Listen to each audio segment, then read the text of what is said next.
জল তো বাড়ছে, দেখতে তো পাচ্ছ যে কি হারে জল বাড়ছে। কিভাবে তাহলে যাতায়াত করছে? যাতায়াতেই তো এইভাব। এখানে প্রায় কতগুলি বাড়ি জলমগ্ন হয়ে আছে? এখানে এই তো 3টে।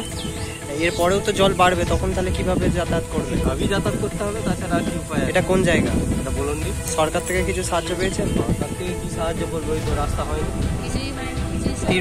তিরপল পেয়েছেন? না, তিরপল এখন পাওয়া যায় না।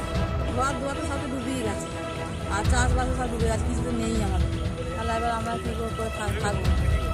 মাটির ঘর দুয়ার ছেলে তৈরি শ্বশুর ঘর পাঠিয়ে দিচ্ছে, যদি ঘর দুয়ার আপনি যদি ভেঙে যায় তখন কী করে থাকবো?